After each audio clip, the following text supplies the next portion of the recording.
Bonjour à tous, j'espère que vous allez bien. Aujourd'hui, on va évidemment parler de LVMH qui a fait énormément parler cette semaine, avec des résultats qui sont en dessous de ce qui était attendu, et évidemment, le marché a sanctionné tout ça. On va comparer ça à d'autres actions du luxe comme L'Oréal, et ensuite, on va faire un point sur ASML et Nexity, justement en lien avec la crise économique qu'on est en train de vivre, liée à des taux d'intérêt élevés, et à un marché immobilier qui est assez incertain.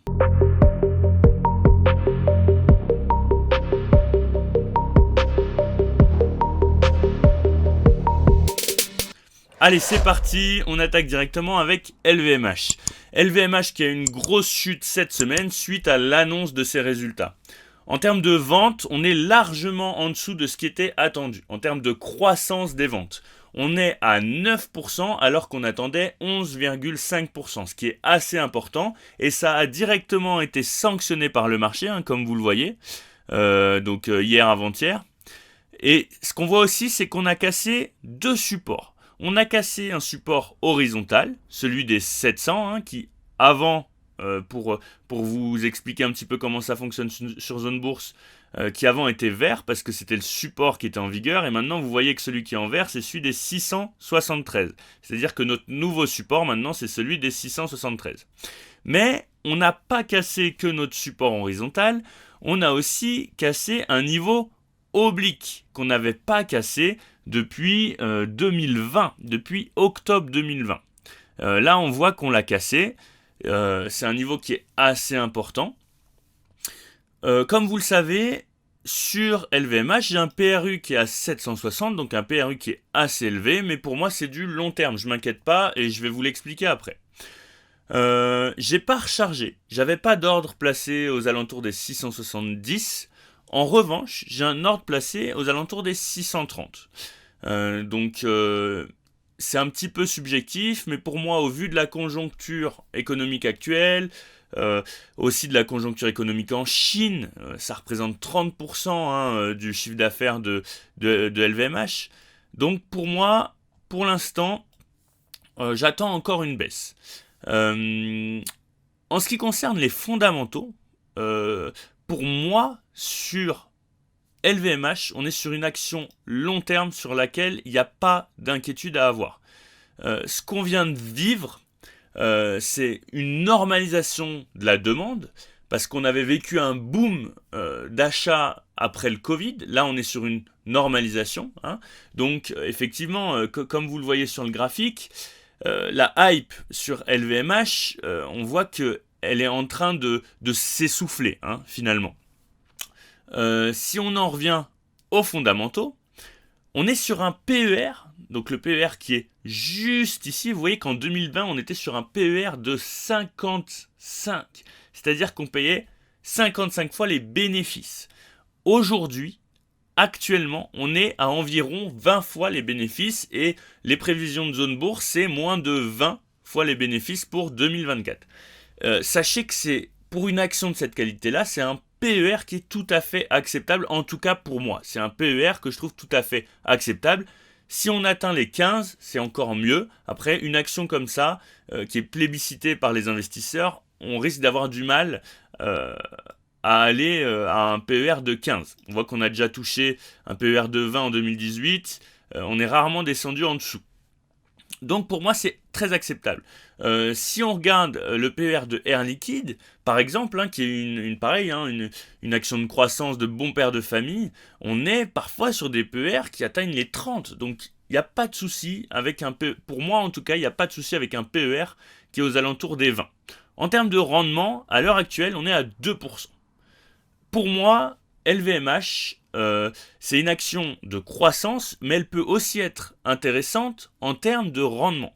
C'est-à-dire, par exemple, si vous aviez acheté en 2016, vous aviez un dividende de 3,3 euros. En 6 ans, le dividende, il a fait x4. Donc, imaginons qu'aujourd'hui, vous achetiez une action LVMH à 2% de rendement. Dans 5-10 ans, vous aurez un rendement beaucoup plus élevé, parce que le dividende de l'action est sur une pente croissante finalement, est sur une courbe qui est croissante. Donc, LVMH augmente son dividende d'année en année, ce qui fait augmenter le rendement. Donc pour moi, c'est une action de croissance, mais le dividende peut aussi être intéressant à long terme. C'est comme ça que Warren Buffett avait gagné beaucoup beaucoup d'argent et gagne encore beaucoup d'argent avec Coca-Cola. Coca-Cola, il n'y a pas un rendement élevé, mais ça fait 20 ans, lui ça fait beaucoup plus, ça doit faire 40 ans, il avait dû acheter en 1985 ses premières actions Coca-Cola, donc aujourd'hui il a des rendements qui sont démentiels, aux alentours des 100% sur certaines actions. Donc pour moi, LVMH, c'est une action qui est très intéressante. Si on regarde le compte de résultats, on voit qu'on a un chiffre d'affaires qui est en croissance, des marges très élevées. C'est le secteur aussi qui fait ça. Maintenant, quand on entend LVMH, on est prêt à payer des articles qui sont chers. Et c'est ce qui permet aussi à l'entreprise de faire des marges élevées. Ce qu'on va regarder aussi, c'est la situation bilancielle. Et on voit que pour LVMH, il n'y a aucun souci. La dette, elle est maîtrisée. On a une trésorerie qui est anticipée en baisse, comme vous le voyez ici. Mais c'est normal, LVMH, c'est une entreprise qui investit, qui rachète des groupes, et c'est pour ça qu'aujourd'hui, elle est si diversifiée. Donc voilà pour moi, LVMH, ça reste une action très intéressante, et pour moi, c'est des prix qui sont intéressants, c'est pour ça que je n'avais pas hésité à acheter aux alentours des 760. On va comparer le graphique surtout, à L'Oréal. L'Oréal, c'est moins diversifié, on est plus dans le cosmétique, mais on reste sur des produits qui sont dans une gamme assez élevée. Et on voit que L'Oréal réagit plutôt bien à la conjoncture économique actuelle. Pour ma part, sur L'Oréal, j'ai un PRU aux alentours des 300-310 euros. On voit qu'on est dans un range qui est solide, on est sur une légère baisse, mais c'est normal au vu de la conjoncture, vous voyez la ligne oblique bleue juste là, mais on est quand même sur une baisse qui est moins forte que celle de LVMH où il y avait plus de hype. Donc pour l'instant je ne recharge pas sur L'Oréal, je ne cherche pas à recharger. Si elle descend un petit peu plus, j'irai chercher les niveaux peut-être autour des 330. Donc LVMH, pareil, il y a une situation, vous regardez là le compte de résultats, on est sur quand même une situation qui est très solide, un chiffre d'affaires en croissance, des marges élevées aussi. Je crois qu'en marge nette pour LVMH, on est aux alentours des 18%, là on est aux alentours des 16%, ce qui est très correct. Donc L'Oréal aussi pour moi une action très intéressante sur le CAC 40 que vous pouvez avoir sur votre PEA. Donc une entreprise qui réagit bien face à la crise économique actuelle. Et justement, pour faire le point aussi, pour faire le lien par rapport à la dernière vidéo que vous avez sur la chaîne, l'avant-dernière, sur les similitudes entre la crise qu'on est en train de vivre et celle de 2008, on va prendre l'exemple de Nexity. Alors Nexity, comme vous pouvez le voir ici, en 2008, en pleine crise des subprimes, on a eu une chute super impressionnante. On est passé de 65 euros l'action à 5 euros. Je ne sais pas si vous vous rendez compte, c'est énorme. Alors tout ça, c'est lié à la crise immobilière et à la crise des taux qu'il y a eu notamment aux États-Unis. Donc effectivement, le marché immobilier américain s'est effondré. Nexity, qui a des parts aux États-Unis, s'est effondré aussi. On est bien remonté entre-temps. Et là, augmentation des taux en ce moment, conjoncture économique qui n'est pas favorable à l'emprunt, à l'achat, à l'immobilier. Et donc on voit que Nexity réagit évidemment à l'augmentation des taux. Mais on rebondit sur le support des 13 euros. Là vous voyez qu'on est à 13,900 €. On a notre niveau oblique, notre canal descendant finalement en bleu. Alors là, on pourrait commencer une phase de stabilisation. C'est hypothétique. Pourquoi est-ce qu'on pourrait commencer une phase de stabilisation dans ce range-ci ? Parce que on n'a plus d'augmentation des taux actuellement. Les taux restent élevés, mais pour l'instant, il n'y a pas d'augmentation des taux qui sont annoncés. C'est de plus en plus probable parce que l'économie réagit bien et l'objectif de la Fed, c'est justement de ralentir l'économie. Pour l'instant, l'augmentation des taux, elle n'a pas les effets qui sont escomptés par les banques centrales, comme la Banque Centrale Européenne ou la Fed aux États-Unis. Mais en même temps, on est dans un moment un petit peu d'indécision. On a quand même bien fait ralentir l'économie, mais peut-être pas suffisamment pour faire baisser l'inflation jusqu'à 2%, ce qui est l'objectif des banques centrales.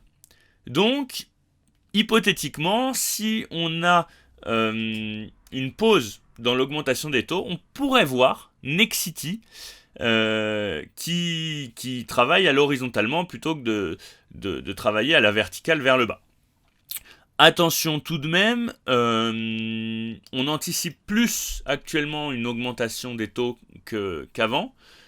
Est-ce que le marché est pas un petit peu trop confiant sur le fait que les banques centrales vont arrêter l'augmentation des taux? Peut-être, hein, on a bien rebondi là ce début de semaine. À voir, à surveiller. Si jamais on devait avoir une nouvelle augmentation des taux d'ici quelques mois, d'ici la fin de l'année ou le début de l'année prochaine, je pense que le marché réagirait fortement à la baisse et on pourrait casser d'autres supports. Pour Nexity, attention, donc des niveaux à surveiller, hein, vous voyez qu'on peut aller quand même beaucoup plus bas. Sachant qu'entre 2008 et en 10 ans, hein, finalement, entre 2008 et 2018, on n'a pas retrouvé les plus hauts qu'on a connus avant la crise des subprimes. Donc, voilà pour Nexity. Une situation bilancielle qui est moins intéressante, hein, que L'Oréal ou LVMH. Donc, à surveiller. Ça peut être un coup à jouer, mais un coup qui peut être beaucoup plus risqué que du LVMH ou du L'Oréal. Comme vous voyez, on a un PER de 7. Hein. Pour information, actuellement, sur des actions comme Ruby et Total, on est aussi sur des PER aux alentours de 7. Un rendement qui est très élevé. On n'est pas sûr que Nexity puisse assumer des rendements aussi élevés à long terme, donc attention aussi, hein. S'il devait y avoir une annonce de baisse de dividendes par exemple, le marché pourrait sanctionner à la baisse pour Nexity. Donc Nexity, attention, faites attention à vous. Peut-être attendre quand même d'avoir plus d'informations sur la conjoncture économique et les augmentations des taux. Ensuite, je voulais refaire un petit point sur ASML. Je vous disais dans les dernières vidéos que j'avais un ordre juste au-dessus du support des 542. Et vous voyez qu'on est en train de rebondir pour ASML. Alors attention, attention. On attend quand même une clôture weekly, donc fin de semaine, pour voir si on reste au-dessus du support des 560. Elle réagit quand même plutôt bien, hein. On voit le W qui se forme et ça part. On réagit quand même plutôt bien au support des 542. ASML, je vous l'ai déjà dit plein de fois, hein, mais pour moi c'est une action qui est super intéressante, en situation de monopole, technologique, hein, notamment. Donc pour moi, une entreprise qui est super intéressante. Et vous voyez que malgré la correction, on est sur un PER quand même de 30.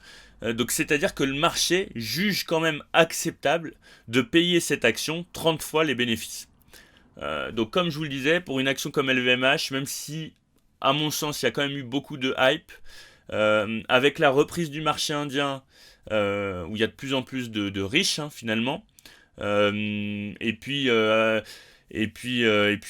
peut-être à plus long terme la reprise du marché global, je vois bien LVMH atteindre les 1000 euros à moyen long terme. C'est tout pour cette vidéo. Moi je vous dis à dimanche pour le prochain point bourse. N'hésitez pas à liker, vous abonner et commenter. C'est comme ça que fonctionne la chaîne.